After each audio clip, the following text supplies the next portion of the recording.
Good afternoon.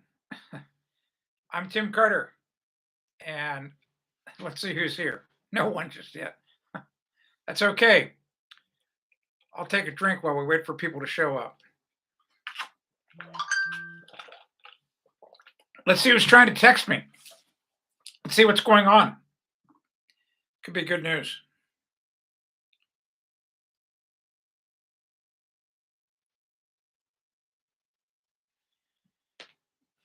Okay, it was good news. um, I'm Tim Carter, by the way. This is Ask the Builder, and we're going to have a very interesting live stream, I think, today. Just about 20 minutes ago, I was pretty lit up. I've since deleted it, but I spammed it. I approve. Well, I set all my comments for moderation. Um, I guess you could say I was like the old Twitter. In other words, I just let stuff on my website that I want people to see. And this this woman was reading me the riot act because she just feels that the first assumption she made was that I'm wealthier than she is. That may be true. That could be true. But it doesn't matter. It doesn't matter. But she just equates I have a feeling that her mindset is hi Steve. Hey Josh. I have a feeling that her mindset is she's one of these people that wants equality. In other words, well, it's kind of like communism or socialism, all right? So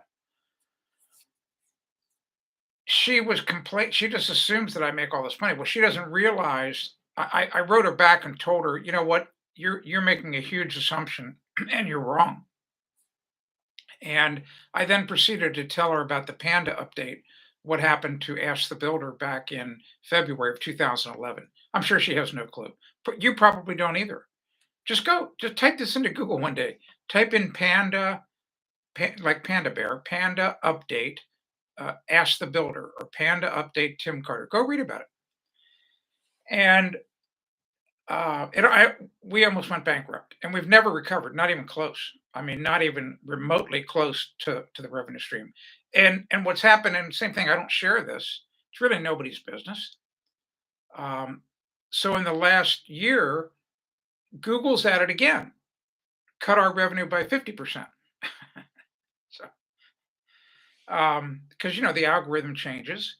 So for me to be able to pay bills, I like go to the newsletter list and I'm trying to sell them more stuff. Well, this lady's upset about that big time, just upset, just like, you're just in it, you're just selling more stuff. Where's the old Tim that gave stuff away for free, that helped us? That's what she said. That's the word she used, that helped us. And that threw me off the rails because it's like, um, I remind her, I said, well, all of the information on my website is free. All of my 800 videos are free.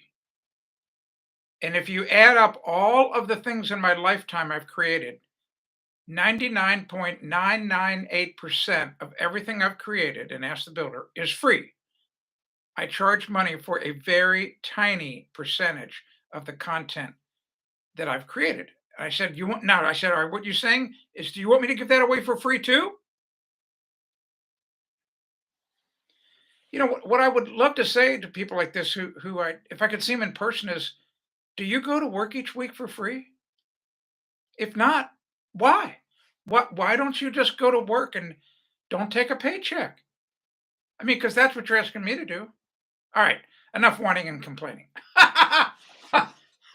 I can't wait to see what her response is. What if it? I can almost predict it. I'd be willing to bet you a mocha chip ice cream cone. All right. Oh, I just got a breaking alert. Twitter accepted Elon Musk's offer. What a fantastic chess game over the past 2 weeks.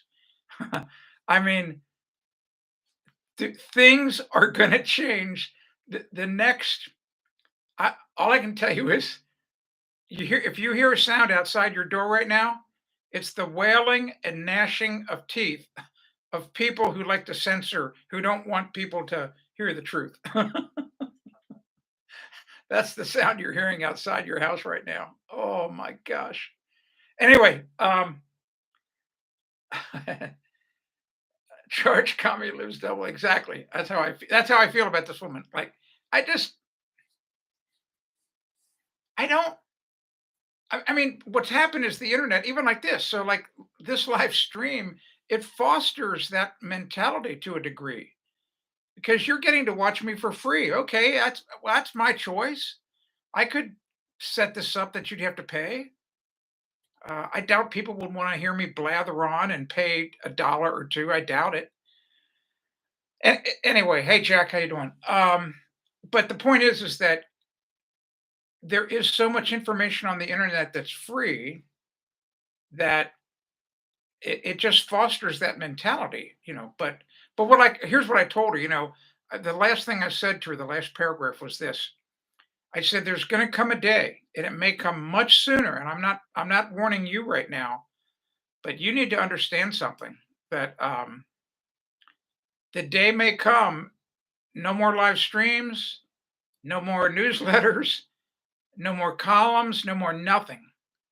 And I just so you know, I media scan. I don't know if you know what that is. So media scanning is when you it's basically like Google Alerts. In other words, I have my eye on my competitors and their newsletters and what they write. And I'm here to tell you, I don't know how to say this without sounding pretentious, okay? So cut me some slack. 95% of what I see, the information's wrong or it's outdated. So this is a rhetorical question. How lucky do you think you're going to be to find that rare 5% of information that's scattered? It's not one person. It's just kind of scattered out there. That's true. That's going to save you money. In other words, 95% of the time, you're going to go to somebody else and you're going to get screwed, or the information you get is going to cost you money. You're going to make a mistake. So, anyway, whatever. Oh, look who's here. Excuse me. Good night, sir. All right. We're going to talk right now, really quickly. You might be here to know about drawing plumbing plans. I'm going to talk about that right now. If you have any questions about your house, please ask them now. I don't care what it is. I don't care what you ask. Doesn't matter. Roof, floor, lumber, cutting the grass, drainage issues. You have drainage issues around your house? Do you have, is your bathroom fan too loud? Um, what about circuit breakers? Are they hard to install? I could think of all the questions that are out there. But draw plumbing plans. You may not know this. I've been a master plumber since 1989. I love, love, love doing plumbing. It's really, isn't it crazy that I would love to do that? And what's especially fun, just so you know, is installing. I'm going to say something here. It's going to be a little gross. All right. So, but you know, parts of plumbing are pretty gross, right? That's why plumbers get paid so much money. All right. Um, One of the really cool things about plumbing that I saw early on that fascinated me was think of the plumbing system in your home. All right. So here's what it is. And I'm just talking about the drain lines, not the water lines. So there's one pipe that exits your house. Plumbers call that a building drain. That's the real name for it, the building drain. It's the horizontal pipe that exit your house and heads to the sewer or septic tank. The and then frequently in a lot of smaller houses, there's only one pipe that goes out the roof, right? So it's the roof vent. But in between that, the pipes bifurcate and they like expand out, but yet they're all interconnected. So that whole part I love. So that's a lot like our bodies, right? So there's a hole here, you take everything in, and then there's a hole behind you that everything comes out. Well, most of everything comes out. There's actually, I know there's two holes, but let's just think of it as one. So, but in between, like between here and down there, a lot of stuff going on, man. A lot of crazy stuff. You know, your throat, your stomach, your large intestines, your small intestine, blah blah blah blah blah. All right, your bladder, blah blah blah. Blah. Hey, 8-bit vinyl. An 8-bit vinyl would know all about this. All right, so uh, Bob Bunch. Ben wants to know. Oldest sewer main I've ever worked on. I know exactly where it was. It was I had to tap a sewer for a Habitat for Humanity house, probably the fall of when would that have been? So my son was born 1990, probably 1991. It was in Clifton, or not in Clifton. It was in it would have been West Walnut Hills, I guess it would be called West Walnut Hills off McMillan Street. If I had a map in front of me of Cincinnati, I could tell you. I just can't remember the name of the street, but it was this old street that paralleled I-71, where they put I-71 in, going into downtown. And that sewer was an old clay sewer. That sewer, I'll bet you, that pipe was probably put in 1900s, early 1900s. It's really, really easy to tap sewers. I was a licensed sewer tapper. It's not that hard. It's very dangerous work. In fact, when I tap that sewer and I think back, I was a flipping idiot. Flipping idiot. Just we did not shore the trench up. I was down easily 12 feet, 12 feet down on a 2 foot wide narrow trench. Crazy. Great. And here's what happens. The backhoe, just so you know, I'll draw this. It's really kind of interesting. You might learn something here. You might learn something about good thing Will's not here. Oh my God. He would be all over me about where's the whiteboard? Where's the whiteboard? So here's the I gotta draw another color. Just a second.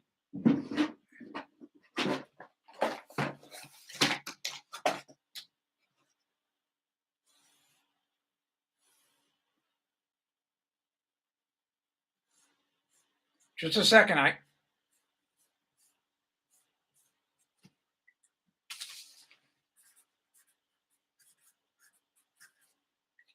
right, here you go. You're gonna learn something. It's kind of cool. So I got to get my hand through here so I can dig. So here's the sewer pipe, all right? And this is the back of the trench. So the trench is open this way all the way back to the house. So, the trench stops a little bit past the sewer pipe. So when the backhoe is digging, all it can do, it has to be really careful so it doesn't crush the pipe. But he can just take his backhoe and dig out like this.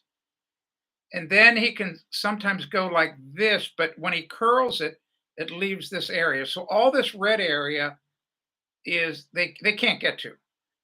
You have to dig all that by hand. All right. You have to dig all that by hand, and you have to work fast because you're constantly worried about getting buried. Right? Crazy, crazy. People die all the time, in these unsupported trenches. All right. So anyway, let me continue on. And John, I'm going to answer your question in just a second. Just hang on there, John, about your kitchen sink. So anyway, that's the oldest sewer. It had to be at least 100 years old, at least. But it's really easy. All you have to do is take a hammer drill with a 1/4 inch bit, and you drill a 6 inch hole. But well, you have to cut a 6 inch hole under the sewer pipe at this angle. So when you tap the sewer, you tap it like this. That's the angle of the pipe going into the sewer. This is the sewer pipe you're adding. You put it up. You put it up at about 9:30 o'clock. All right. And what you do is you take a hammer drill and you drill a bunch of very small holes. Just think of around a clock. Like the second hand, like each minute. So you drill instead of 60 holes, you might drill 24, 25 holes around that circle. and then you take a hammer and you lightly tap it, and eventually you crack through the clay or crack through the concrete, and that's how you put. And then you put your saddle on. All right, so that's it. All right, I'm going to answer John's question, then I'll keep talking about drawing plumbing plans. What we're here for. John says, "Hey, I have a kitchen sink and I have a washer in the kitchen. I know the drain line needs to be 3 inch for both. No, it does not have to be 3 inch for both. If I got out my fixture table book, generally a 2 inch stack can, I'm almost positive if I remember, can handle six fixture units.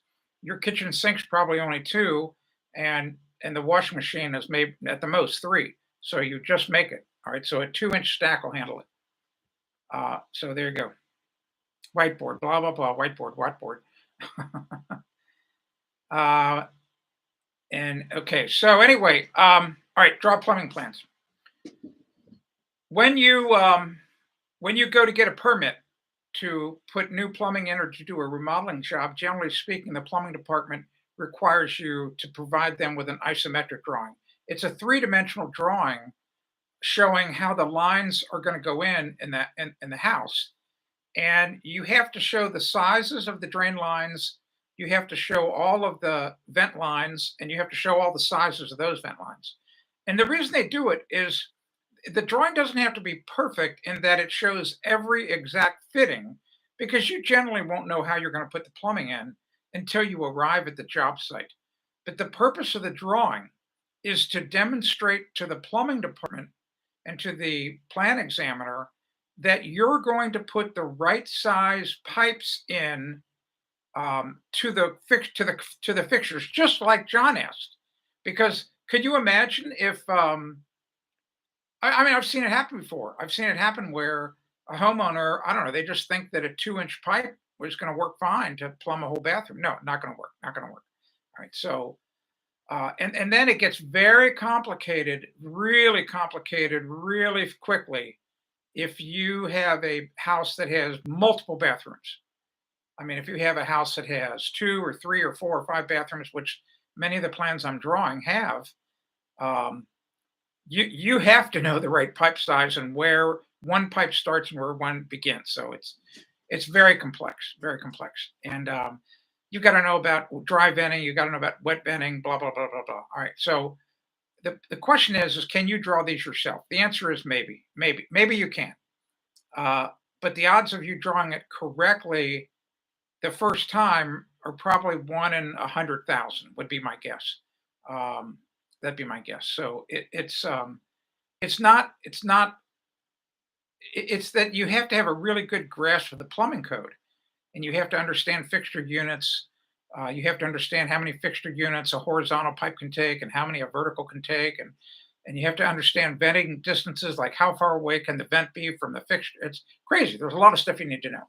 So anyway, um, I draw them. I love drawing these plans. I love doing it. I've now got it all computerized. That I did that with the help of my son. So really neat stuff. So if you have any questions about drawing plumbing plans, I'm happy to help you. Happy to answer your questions. All right. There's a dishwasher. Also. No, that doesn't change anything, Don. You'll be fine. 2 inch stack. Well, here's what you ought to do. You ought to contact me privately. Contact me via email. You know my email, right? It's pretty simple, right? What's my name? What's my website? All right, that's all I need to know. And ask that question there, and then I will, after the live stream, I just don't want to interrupt what I'm doing right now to pull up that table. I just want to make sure that you're not overloading that. But I'm 99% sure a 2 inch stack will work. But the problem is you have got this is if you don't vent this right, if you don't get the connections right of how all this works, it's very complex.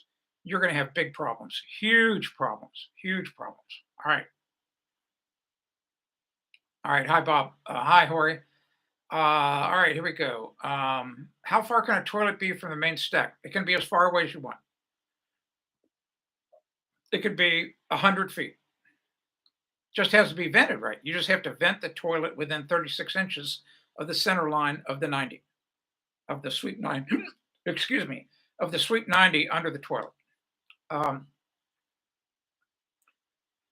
Yeah, and quarter inch a foot, that's a good slope. So it doesn't matter where. It can be 100, it could be 200 feet away. It doesn't matter. It's just that within 3 feet of the center line of that 90 that's under the toilet, you have to have a vent, and you have to vent it properly. You don't there's a certain way to put the vent pipe in. It just doesn't happen by magic. All right, all right, you're welcome. So, um, any other questions about plumbing? This could be the plumbing live stream. Could be the plumbing live stream. Got a bunch of interesting news. All right, so this I'm going to talk about crazy stuff until such time as I get a home improvement question. All right, so if you're new and you've not checked in yet, look at all the people who have checked in. This is really important. So Don just checked in, Hori checked in, Good night's here, Bob's here, John's here. We got a lot of people. So Josh is here, Thor's here, a lot of people. So we got a lot of people, and you need to check in. It's really important to check in on my live streams because I need to know who's here. All right. Good night. Good night. A place great for venting. All right. On Friday, I remember now's the time to ask a question about anything about your home. Otherwise, I'm going to talk about crazy stuff, just anything. It's not going to have anything to do with home improvement. uh, on Friday, I did something I'd never done before. I baked a cake from scratch. All right, uh, and in the past, I've had a little anxiety about it, and that anxiety was ingrained into me by Kathy because she just I don't know. It's a long story, but it was her birthday over the weekend, and no one's around, just her and I. It's like, and she wouldn't even tolerate a store bought cake, or if you go buy one of those cakes in a box, she won't eat it. All right, I get it. I get it. So who's going to make her the flipping cake? There's only one person, me. So she had printed out this recipe from King Arthur's flour, I don't know, a month ago.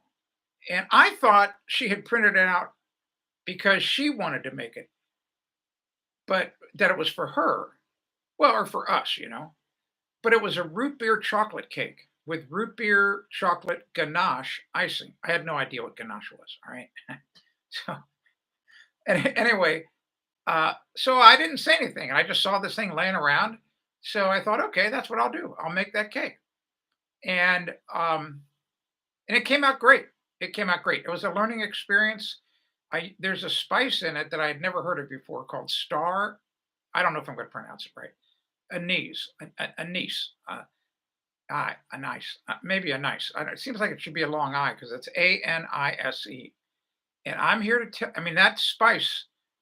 That's I think the spice they use to create licorice candy. Because I'm telling you what, it smells just like licorice, and it is so flipping strong. It kind of overpowered the cake. And so what I learned from this whole experience, the cake came out great. Kathy liked it. It was not dry.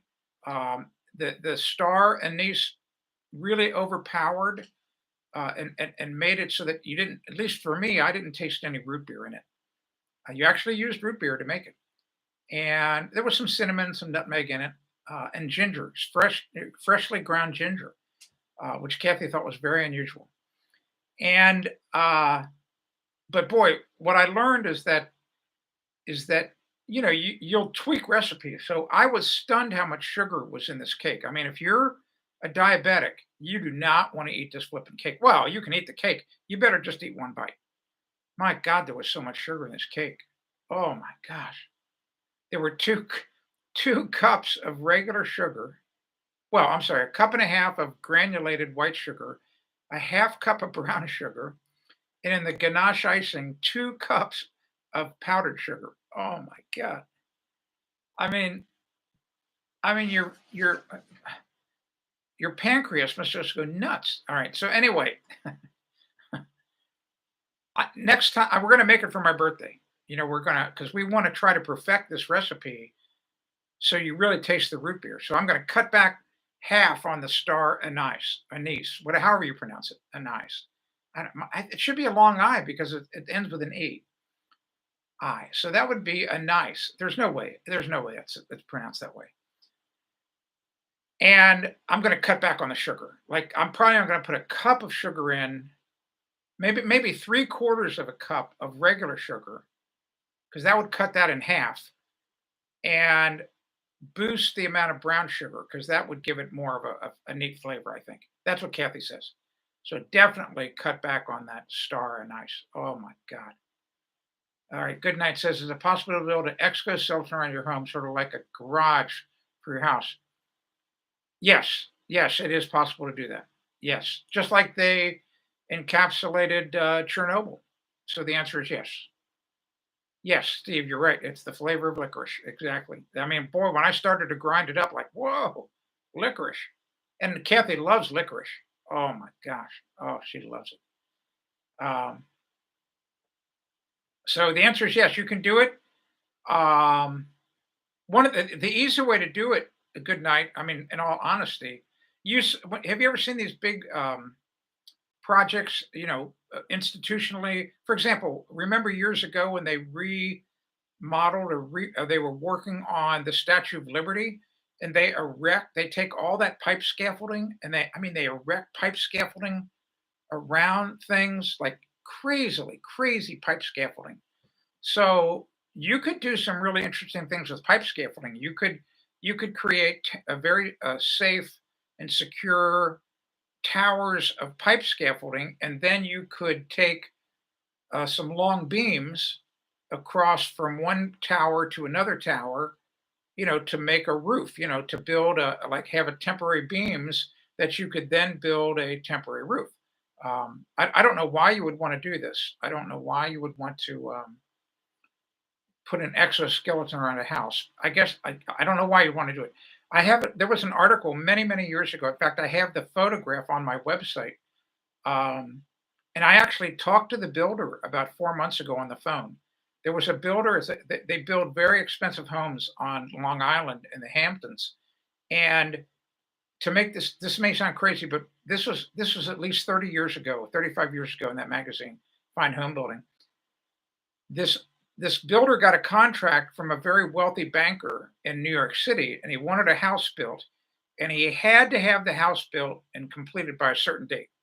Well, the trouble was the starting date was a little late in the summer, and winters can be miserable on Long Island. I mean, it can be horrible. And so the rich guy said, "I don't care. Get the flipping house done. I don't care what it cost. Just I'll write the check." So what this guy did, he went out and he bought. He told me he's paid $80,000 for it. They make these huge, giant, inflatable buildings. Um, and it was made to put over two tennis courts, and it was just the right size to be able to build the entire house in. So they built the house all winter long. The guys were like working in t-shirts. It wasn't that cold. It was amazing. It's an amazing story, actually, an amazing story. So you can do it. So you could potentially put one of these blow up structures around your house. All right, all right. All right, let's see. For science purposes, okay. All right. Anyway, so I've got that column on my website. It was, isn't that funny? I just wrote that column back in the fall. I cannot remember what the topic was. Um, all you really have to do probably to find it, because I know I put it in the caption, and the search function works on captions too. If you just put Fine Home Building magazine in, Fine Home Building, two words, so FINE and then HOMEBUILDING into the search engine, it'll come up. Because I had to contact the CEO of Fine Home Building to get permission to use that photo, and she gave me permission to use it. All right, so there are all kinds of ways to uh, if I don't want to say if money's unlimited, but if you have if you have to build in bad weather, there are ways to do it. It can be done. All right, Sean, check in from South Florida. Your thoughts on linear shower drains? Yeah, they're great. They're great. Linear shower drains are just fine. I have no trouble with them, and they are interesting. What I like about the linear shower drains is instead of having that shallow funnel in a shower, which gets very problematic, as you know, for large tiles. Now you can slope the floor like in a plane, like taking your smartphone, like which is, flat, and I'm exaggerating it, but you could slope the floor so all the water goes to the drain. So they're very good for that. Um, so anyway, all right. So here's the next piece of news.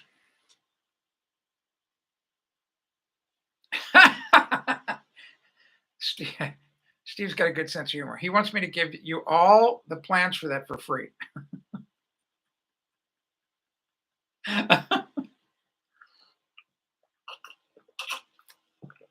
All right. Um,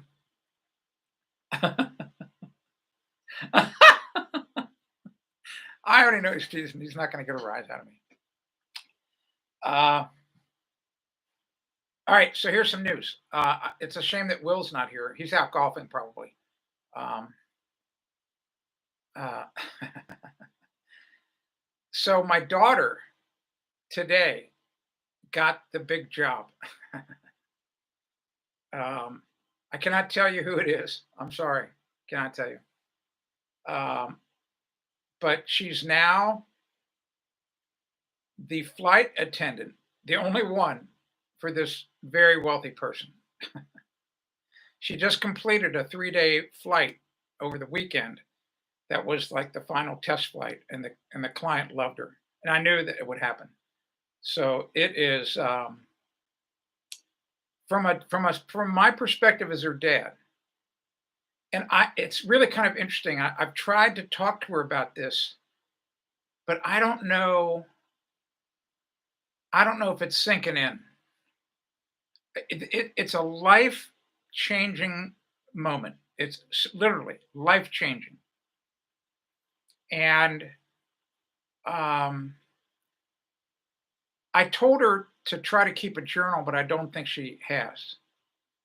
Like a little, even if it's just a little diary. And in the old days, it was hard. You'd have to handwrite it. Now you can type it.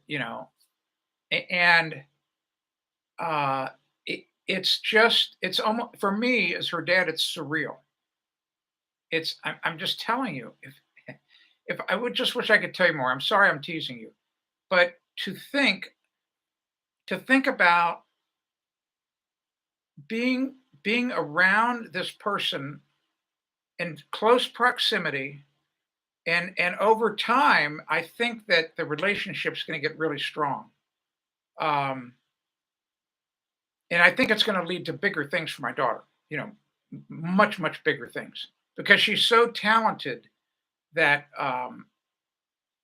I think what's going to happen is she'll end up being the private assistant for a friend of this person, a friend of who she's working for now, or who knows, maybe she becomes the personal assistant of this person. I don't know. But I'm telling you right now. Oh, okay. I can't see the timeline, but I'm going to go back down. A lot of comments here. Oh, okay, here we go. Replacing a 4x4x2 flower box. What type of treated lumber should I use? Type of. So I would just use. I would use cedar. I like cedar myself, or redwood. All right. So, but what you should really do is you should make a liner, and you say it.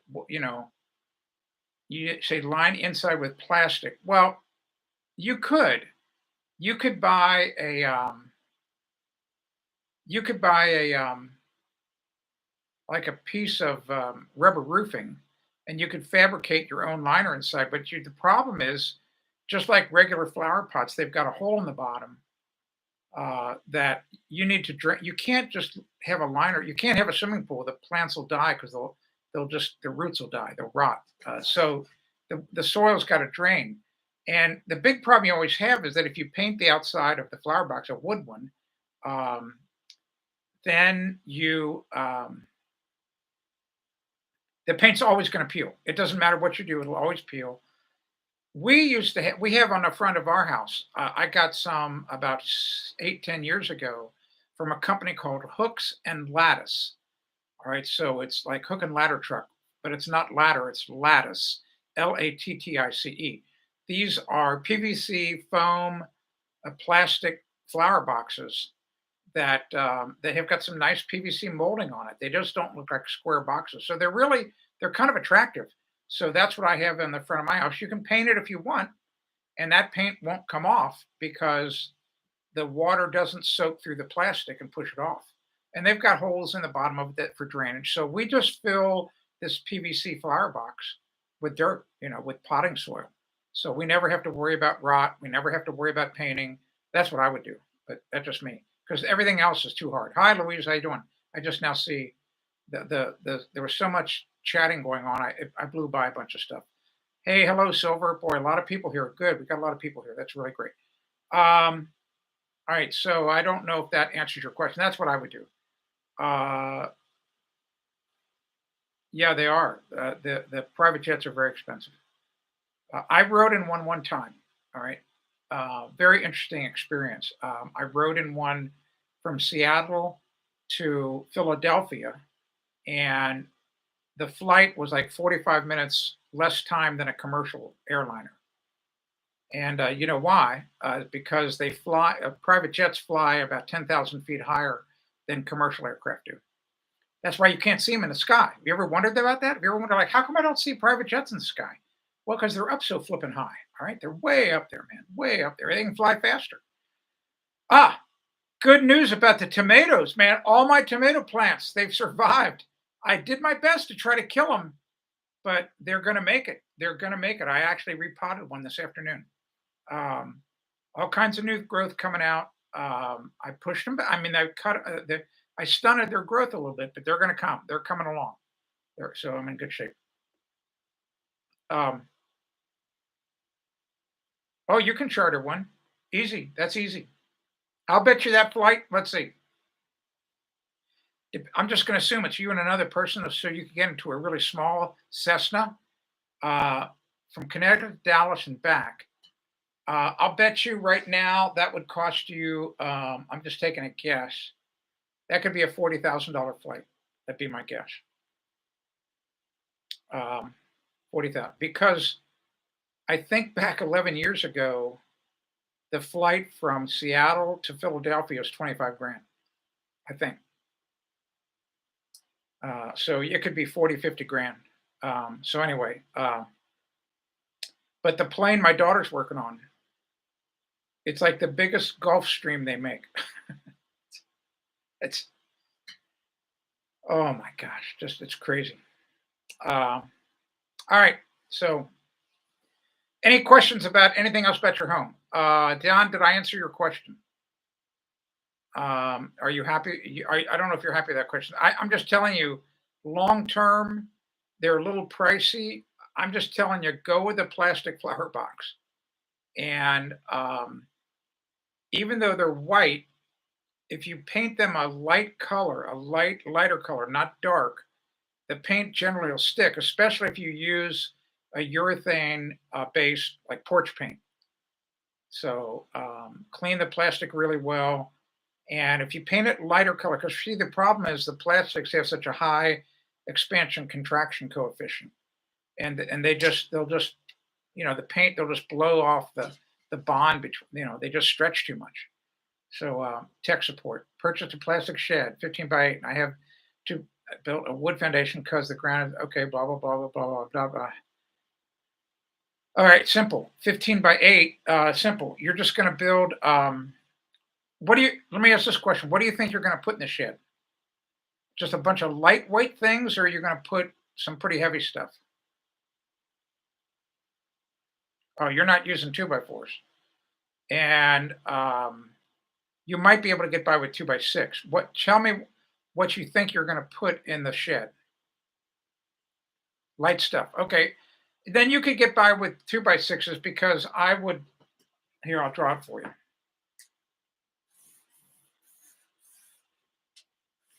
So this is 8, this is 15, and this is these lines are It's not to scale, okay? And then I would make these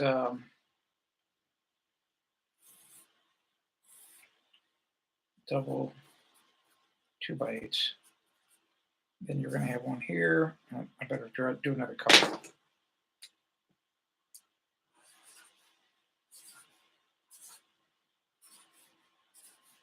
All right. Here you go. So 15 feet this way, 8 feet this way. I don't know why you're not going six. Oh, you already bought it. I got it. Never mind. Never mind. These are your 2x6s in here, and these at each end are double 2x8s, which you don't need to splice them because you can buy 16-foot long 2x8s. So you're going to buy four 16-foot long 2x8s, and then your concrete piers are going to be one at each corner and one at midpoint. So that's 7.5. So you've got, you'll have about a 7-foot span, which is plenty for the two 2x8s. So that's all you need to do. Make sure that the flooring is treated plywood. All right. You can get treated plywood. All right. So 3/4 inch regular treated plywood. And what that means, let me draw this. It means you're going to have to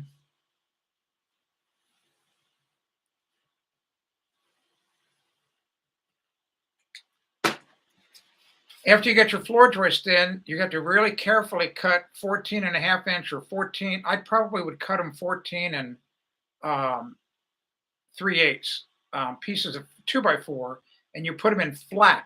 All right, and you put it right from one, like from here, like from the outside edge to the center of the 2x4s is 4 feet, because the treated plywood does not have tongue and groove. And so if you don't put this blocking in all the way down, what's going to happen is the plywood's going to do this inside the shed. It'll get a little dip in it, and one might get a little hump, and the floor won't be even.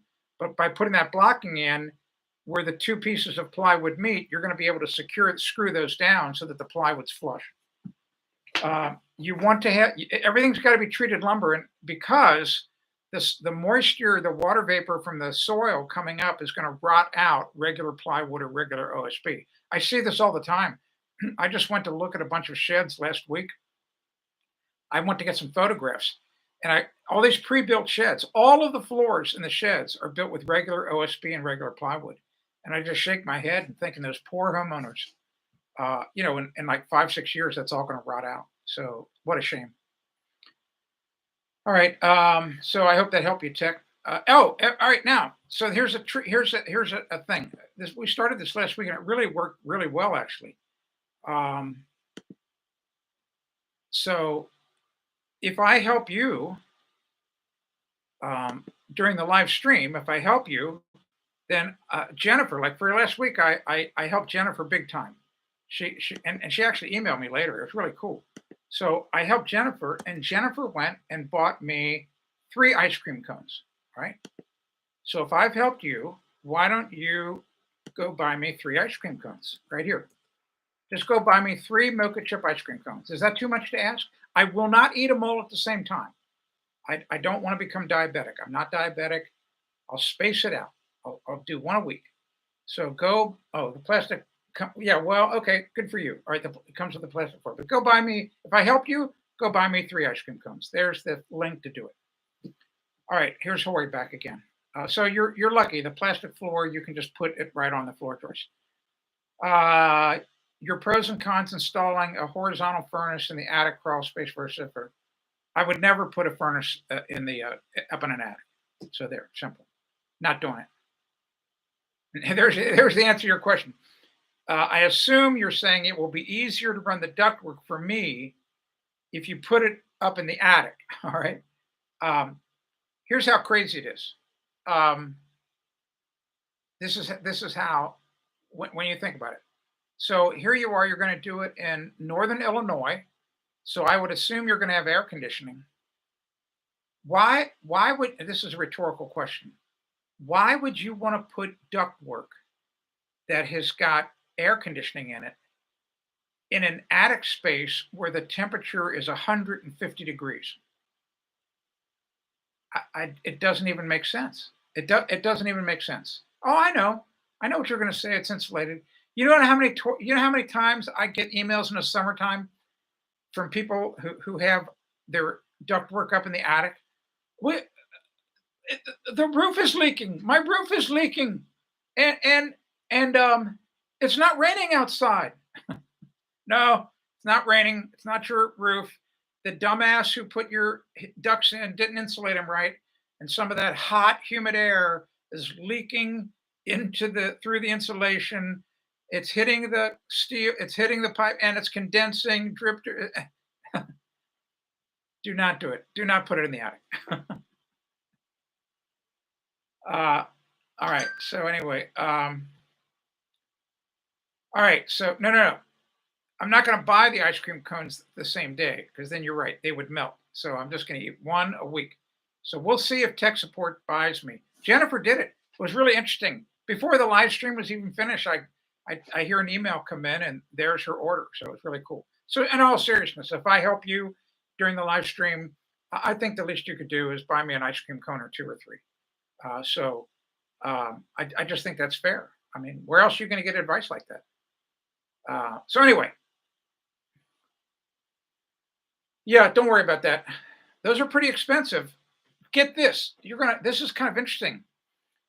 I do all the shopping for Kathy for years and years and years. For 40 plus years, she went to the grocery store and she just finally got sick of it. And I could tell it was building for a year because she would get so grumpy, man. She would go on Tuesdays. Oh my God, you just did not even want to be around her. And so once the shamdemic started, there's like she's not going. Not because she's afraid, because she's not going to put a face diaper on. All right. So I say I'll take care of it. I'll go. I'll go to it. She was so happy. So I don't pay a whole lot of attention to the prices because what are you going to do? I mean, you're going to steal the food. I mean, so I bought at the store. I don't know, 10 days or so ago. I bought. We hadn't had pork tenderloin in a while, so I buy pork tenderloin. And I didn't realize that the package I bought, it had two pork tenderloins in it because it was really big. And I thought, geez, that's the biggest pork tenderloin I've ever seen. And it was actually two. And we love pork tenderloin. Who doesn't? Who does not like pork tenderloin? It's got to be the second best thing next to a bacon. So there's two of them in it. So I open it up. I get the one out. I make it. And we get four meals out of it. The two pork tenderloins cost $14 total. All right, so we end up getting four meals out of one of them. So that means each meat serving of the meal was less than $1 a piece. It was amazing. So, um, so we just had some smashed potatoes. We take red potatoes and cook them, and then mash them up with the skins on, and she adds a little heavy cream and some butter, maybe some cream cheese. I don't know, but they're so delicious. Oh my gosh. And some green beans. So anyway, really cheap. I mean, probably each meal a piece couldn't be more than $2. So crazy. Uh, oh yeah, I know that people. I don't know. My son does that. My son gets the groceries delivered. I like to pick the stuff out. I don't know. I don't mind going to it. And when you live where I do out in the country, you learn to uh, combine trips. In other words, when I go to town, I don't go to town for one thing. I'm only going to town if I have to do like three or four things. All right. So otherwise you'll go broke going to town with paying for gasoline. So I know. I like to avoid this. Well, I've kind of learned when to shop. It's kind of interesting. There are some times when the store is hardly crowded at all. So um, yeah, there's some stupid people there. And there's some people who are not situationally aware, all right, which always stuns me. In other words, and if you know anything about self-defense and whatever, I know Goodnight does, being in the military, you have to be situationally aware. You need to be aware of what the hell is going on around you, all right? So these people stand in the middle of the aisle like dazed and confused, or they park their buggy in the middle of the freaking aisle. Like, what is wrong with you? Like, are you out of your flipping mind?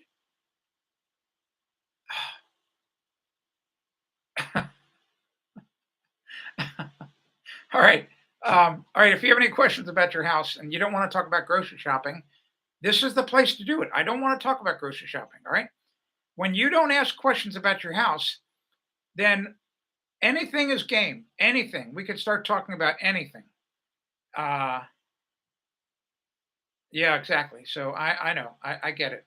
And plus it's a big investment of time. I mean, when I go to the store, to your point, I mean, I don't know how much time you spend online picking out your stuff. Like, does it take you half an hour to shop online? I don't know, but in my case, um, I've got 2 hours involved. By the time you drive, shop, come back, I got 2 hours involved. Uh, building portable storage shelves. Well, if they're portable, um, I don't know. You know those wire? We they were really popular. I think they still are. I forget what they're called, but there are these wire shelves that restaurants use them a lot. These chrome-plated steel ones, and they've got these little indentations on the legs every inch, and they've got these plastic thing. Anyway, um, why not just get those and put casters on it? That's all I would do. So, if you're because they got to be portable, you're going to be moving around. So I just would think about that. I would think about that and just get some casters. And I know they come with casters. And if you're going to buy them on Amazon, for goodness sakes, would you please use my affiliate link? Oh my gosh, I just email me and I'll give you my affiliate link. I'd appreciate it. Hey, let's have some fun. Don't mean to. I don't mean to put them on the spot. Tech support. Let's see if tech support did buy the ice cream cones. I'm sorry. I just have to go check. Just kind of curious. All right. So the answer is, oh, the answer is maybe. We're going to find out. This is exciting. This is so exciting. Come on, sometime today. Get off my error. He did. What do you know? Very nice. Thank you. Thank you very much. Appreciate it. Um, really appreciate it. All right. So, all right. I'm not going to become a diabetic. All right. So, um,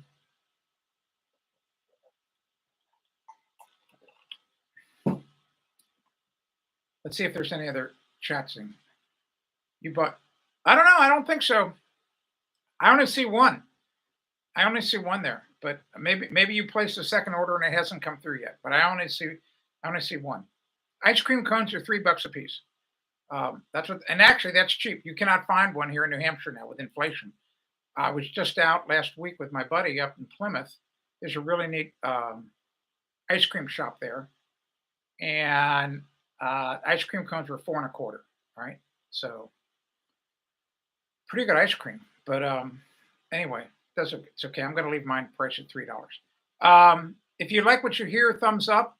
We've got only 4 thumbs up. That's ridiculous. That's. Are you kidding me? That's horrible. I'm sucked. Then I must suck at it. All right. I post your link here. Post your link.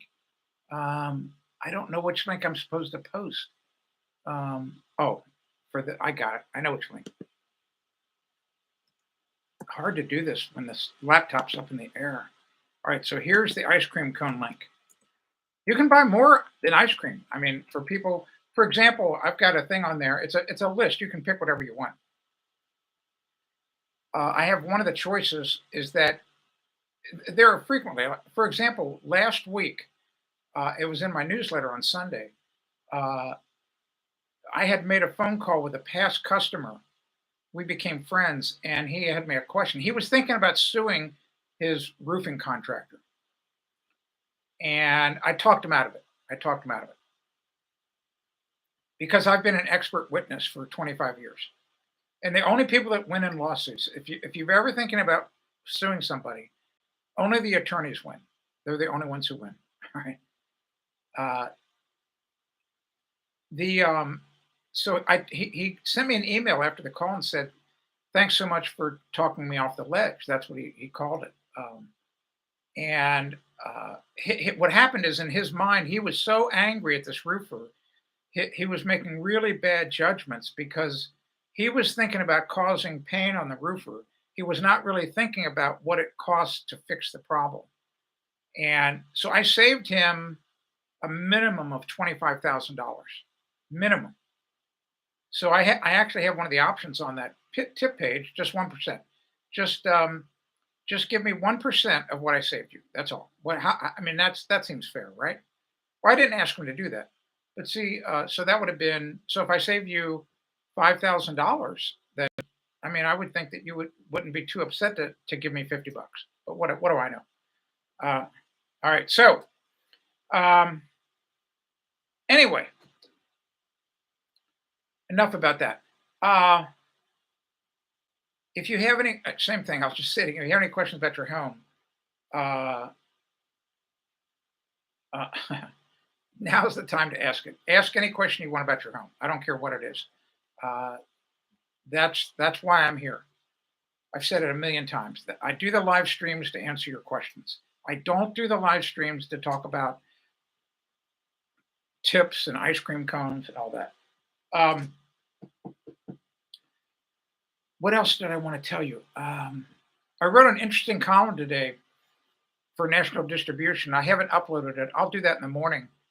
Uh, I got a really interesting question over the weekend from a woman who she had gotten a stamped concrete, I think patio, and in the color, it's changing color, right? She's not happy with it.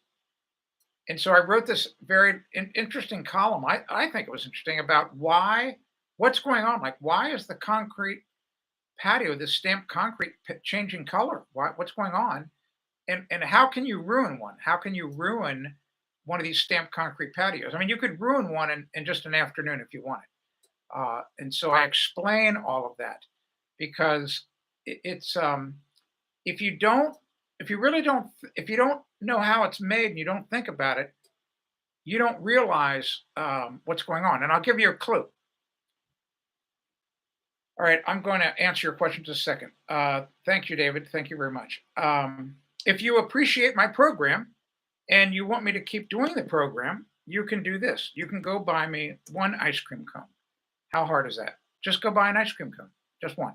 One. All right. Um, this is a really interesting thing. This will give you a clue. I'm not gonna tell you what's going on, but I'm gonna give you a clue so that tomorrow or Wednesday when I come back and do the live stream, I'll have the column uploaded and you can read it then. Have you, if wherever you live here, if you're watching and you're from another country, I don't know how you pave your roads, but I would imagine you pave your roads like we do a lot of them here in the United States. We use asphalt. All right, so blacktop or asphalt roads, it's a mixture of three ingredients: small or medium stones, sand, and then they squirt into the big drum a liquid asphalt. All right, and it's a certain type. I mean, it's been oxidized a little bit. They blow a little bit of oxygen into it, and they mix it all up, and they get this mix that's like pretty stiff applesauce. All right, it's I mean it's fluid in the trucks. I mean, but it's and then they put it out and they roll it. It looks great. All right. Well, when you put down a new blacktop road here in America, the color of the road, I'm telling you, it's pure black. I mean, it's as black can be. All right. And then you don't think much of it. You drive on it like it might be a main road in your town. You would drive on it for a year. It's still black, looks pretty black. Then the next year, well, it's not as black as it was, but it's black. And then all of a sudden, you don't think much about it at all. But 4 years down the road, it's not black anymore. It's gray. So think about it. Why is the road gray? Why is the blacktop gray? So here are the answers. The next time you walk through a parking lot that's gray, I want you just to stop and look down at it. Or if your driveway is asphalt, but it's not black and you haven't sealed it in a while, look down and tell me why it's gray. All right. So that's, oh, I know your name was Nick. I didn't want to say it, Nick. here to protect your privacy. I saw it on your order, but I didn't want to say your name. Um, dang. All right, so here we go.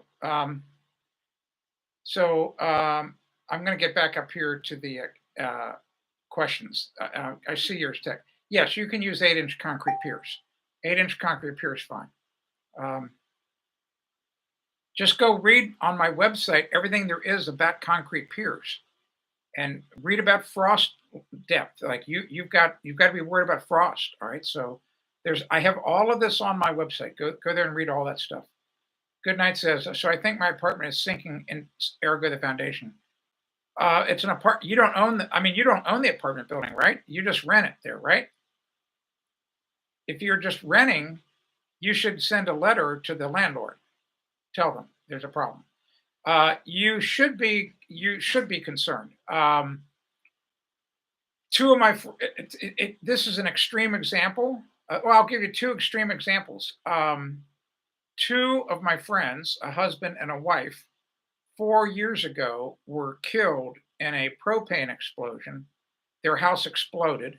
They were inside of it, and it was caused by a landslide that dislodged their propane tank. But um, it obviously did something. I've tried to get the report from the authorities, but they are not cooperating. But their tank was away from the house, but somehow the propane kept leaking into the house. So there's something odd going on. So some external force. So if you have natural gas, for example, good night, feeding your apartment building, and the foundation is moving, the foundation sinking could cause a natural gas leak inside your building. Boom, you die. Um, Another example, this was probably 25 years ago. There's pictures of it and a video on my website. Uh, a house across the street from mine and up to caught on fire one night. Luckily, the people were gone, they were out of town. A horrible fire. And what it was caused by, a rear foundation wall had been bowing in. It had failed many, many years ago. It just kept creeping in. The foundation wall kept creeping in, creeping, caused a tremendous amount of stress and stretched the electric cables in the wall above. And they finally shorted out, and that's what caused the fire. All right.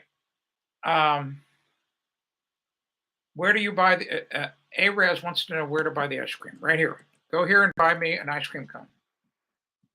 Maybe two, maybe three. All right. So yeah, you need to alert, because think about it. Most landlords are not necessarily proactive. I mean, they could be absentee landlords. Like the landlord to your building could live 1,000 miles away. They don't know what's going on. So if you see something, say something. So put it in writing. Get it out an official record. Start taking measurements. In other words, start if you have the ability to critically think, which I know you do. Figure out a way to take measurements to show this thing dropped a half an inch last month, or this wall tilted in a half an inch more. I mean, just start to keep a journal. Call up your local building department. Have the building inspector come out. Call the local fire department. Call the fire department. Stop by the firehouse. Stop by the closest firehouse and talk to the on-duty captain. Do you know who that is? In other words, every shift, fire departments, the people who man firehouses, it's a lot like it's like a platoon, in the army. And you're a military guy, you know all about this, all right? So I don't know the rankings in the Air Force, but um, so every firehouse, every no matter when they're there, there's always somebody there who's in charge. He's not necessarily the chief, but he's like a captain or a lieutenant. And so you go find that person and you say, "Hey, here's the problem. Blah blah blah blah blah. I'm worried that the foundation's sinking. I'm worried that it could stretch an electric cable. I'm worried that it could break a gas line. Can you send somebody out to look at it?" That's what they do for free. I mean, they probably say, "Yo, we'll come out right now," because they're bored stiff, sitting around waiting for the call. All right, so All right. So, all right. Let's see. Oh, oil. Thank God. But I'm quite sure there is a natural gas in the air. All right. So anyway, a sinkhole. What you would report a sinkhole? Well, a sinkhole would be only in your area would be caused by a sewer, a broken sewer pipe. Um, all right. Well, but you need to worry about your personal safety. You need to go. You need to take this into your own hands. Go to the fire department. Go to the building department. Get those people who are, work for you through taxes. Get them to come out and look at it. All right. Um, don't get them involved. The sooner the better. All right. All right. Any questions about your home? Any questions about uh, let's see, what could be a really good question? I mean, it's springtime, deck cleaning. Are you going to clean your deck? Are you going to paint your house? What's the best house paint? Um, what about replacement windows? A friend of mine up in Chicago has been emailing me back and forth, and he's trying to get replacement windows. And I think he only needed 10 windows. It's a pretty traditional home. It's a small little bungalow. We have a lot of identical houses like this. In fact, I actually grew up in one in Cincinnati, one pretty similar. Uh, and he has 10 windows in this house, and he got a bid. He got a bid from Anderson Renewal. I think he told me it was $21,000. That's $2,100 a window. He also got a bid. He finally went with somebody who was at 10,000 bucks. So that's $1,000 a window. Um, so replacement windows, not cheap. They used to be 250 bucks. Now they're 1,000 bucks a piece. Um, what questions do you have about your home? What questions do you have? You have to have a question. I'm sure you do. In the meantime, let me see. What can I think about that I can tell you? What else is new? I told you earlier. Well, you might not have been here. I told you. I told right at the beginning of the live stream. I talked about Brenda and Brenda bitching at me for wanting to charge for my deck test results. She was bitching at me big time.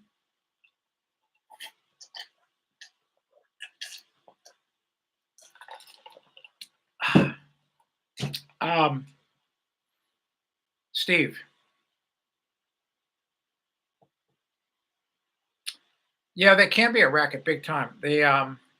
I warned my friend. One of the questions that they asked, he called this one company, and this is a red flag when they asked this question. They said, "Well, are you the only owner of the house? If not, if there's more than one owner, both owners have to be there at the same time." So that's a trick question, and the reason they do that is they play you. They use a lot of deep psychology during the sales presentation, and then they pit you against your wife or husband. Um, the other thing is with Windows. Here's the thing that's really interesting. I actually, Steve, you kind of gave me an idea. I may write my column about this next week and save people, boy, thousands of dollars and really piss off the replacement window companies. I like doing that actually. I really do. I like that. Here's the thing. The R value of glass, just regular glass, is 1. So when you have insulated glass, you only have an R value of 2.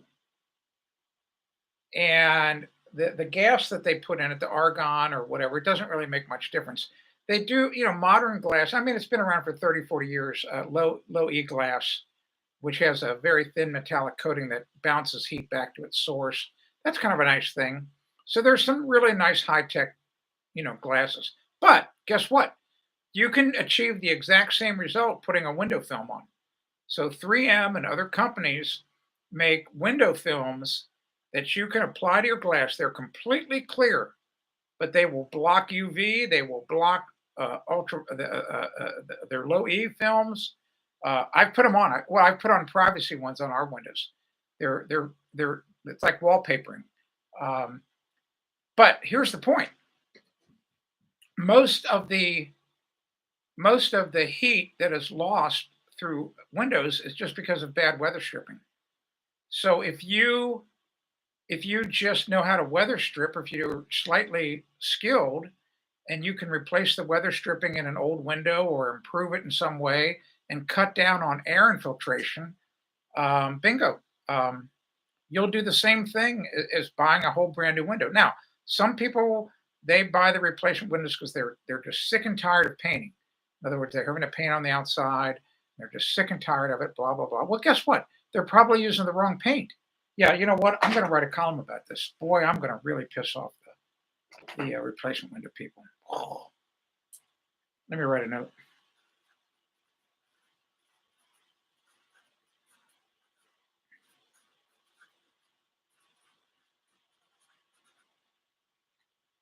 Too bad. Too bad. So sad. So they're just using the wrong paint. And if you use urethane paint, um, well, I'll give you an example. Like I painted the windows back in my house in Cincinnati. I hate to say this, it's been um, 20 years ago, maybe 18. And I just drove by the house this past October. And it looks like the windows were just painted a week before. The paint's in perfect condition, not peeling, looks good. So if you put the right paint on outside, it can last a long time. Right. So, all right. Any other questions about your home? Any thing you want to share? Last call. Otherwise, I'm going to get out of here. I don't want to babble on about anything. Trying not to go off the rails. I'm pretty excited about Elon Musk buying Twitter. We'll see if he's a good guy or not. One of the things that I think is really interesting that he said, we'll see if it's going to come true. He was thinking about making the algorithm public, like so making it open source, which would be remarkable. I mean, literally remarkable. So, but what's going to happen is it's going to change the whole dynamic of what's going on. Believe me, I mean, big time. In other words, the boot is going to be off the throat of free speech, which is that's amazing, amazing. So I think the other ones are going to start falling. It's going to be really cool, really really cool. All right. Any other questions? Any other comments? Otherwise, I'm going to get the heck out of here. I got stuff to do. It's a beautiful day outside. Um, any other questions or comments? I don't think so. So I don't know how much latency there is today in the chat. Sometimes there's a minute or two of latency, so you could be typing something, I can't see it. So, and also remember too that you can share stories just like Steve did. You could share a very short anecdote. So Steve was saying how, he wishes he wouldn't have done replacement windows. He spent all this money. Turns out, probably wasn't such a great investment. Here's one last thing I'll say about that. If you're in a situation where you're thinking about making an improvement on your home for energy, it could be insulation, could be replace. They hear these. If you go to these home shows in your town, or you see ads, in the fall, like, oh, get the ABC replacement windows. You're going to save 35% on your utility bills. Like, no, no, no, no, no. Stop. The I've written this for years in my columns, and I've never had one person say it's wrong. Not one person. So when that happened, just so you know, what I've learned in all these years of doing my column in the website is when you make a statement and no one says it's wrong, it means it's right. I'm serious. I mean, I'm just telling you. It's like it's what's going to happen with Twitter. I'm I'm just telling you. All of a sudden, the truth's going to be out there, and the people who've been spewing lies, they're all going to be like the harsh spotlight's going to be on them, and they're going to be shown that they're liars. All right. So anyway, uh, here's the truth, just so you understand this. You don't ever save one penny on an energy improvement at your home All right, here, listen to me. You don't save one penny until such time as you recapture in energy savings all of the money you spent to make the improvement, plus any interest that you could have gotten on the money. Does that make sense? In other words, here's the example. These are just rough numbers. Let's say that let's say that Steve, we'll give an example. Let's say Steve spent $8,000 on replacement windows. We're just making that number up. All right. Steve spent 8,000 bucks. Let's say that in reality, Steve, I'm gonna do this math right here. He spends $8,000, 8K. Let's just say, like I'll give you an example, like my house. Um, so I spent last year about let's see, times two is five. So I spent $4,000 to heat my house. All right, so I got a pretty big house, a lot of glass, so 4 grand. But let's say Steve's got a little bit smaller house. Just say Steve spends $2,000, and that's easy to calculate. You can easily figure out how much money you spend to heat your home. It's really pretty simple. I got a column on my website that shows how to do it. He spends 2K a year, and I know prices go up and down, blah blah blah. I get it. The heating degree day total each season is different, blah blah blah. I get it. I'm not a dumbass. All right, all right. We just, for sake of discussion, we're going to say everything's the same. So let's just say that the energy people, the window guys, are not lying. They're not lying. They did that. They've got the data. They can prove that when you put our windows in, you will save 35%. All right, good. All right. So $2,000. Let me get out my fancy calculator. I think it's going to be a little over 700 bucks. This is the calculator I got. So $2,000 times 0.35, $700 exactly. Look at that. What do you know? 700 bucks. $700. All right. So, and let's just say that he could have gotten on the 8,000. Well, forget about interest. Forget about it. So 8,000 divided by 700. You see that? 11.45 years. If everything stays the same, and it's actually longer than this. This is the shortest period of time. Steve has to wait 11 and a half years before he starts to save money.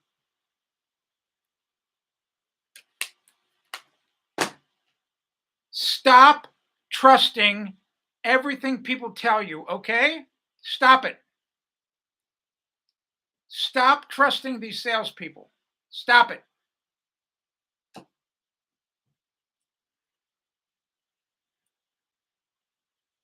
Eleven and a half years. All right, so here's the funny thing. What's the average length of time Americans stay in their homes up until the craziness that's happened the last 2, 3 years? What's the average length of time an American stays in their home?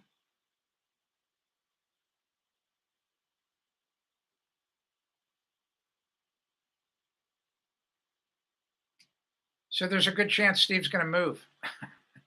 He's going to move out of his house and he's going to be behind the 8 ball. He would have never saved one penny.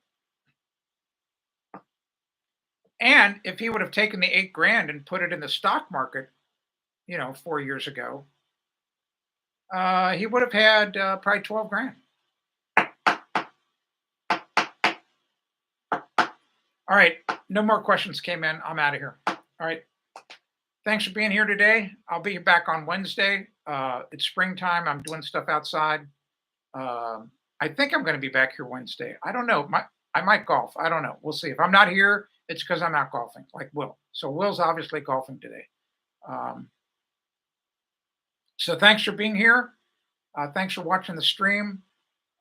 Some good questions today, and I appreciate those who bought ice cream. Thank you very much. Really appreciate it. Stream your golf. No. We're not streaming golf. Not doing it. Just You have to concentrate. All right. Thanks very much. Thanks for being here. I appreciate it. And I don't know what I was going to say. All right. I'm going to go. Thanks a lot. I'm Tim Carter. You've been watching Ask the Builder. And one last message, one last thing. Seriously. Stop trusting people. Stop trusting everything you hear. Stop it. Stop it. You're being lied to. You are being lied to every day. You're being played every day. It's crazy. All right, Josh. See you, buddy. Thanks very much. So that's your new mantra. That's for your new mantra. You're going to stop trusting people. Stop it. Just stop it. Yes. Trust nothing. Verify everything. Exactly. That's exactly right. All right. Got to go. Thanks very much for being here. I'm Tim Carter. You've been watching Ask the Builder.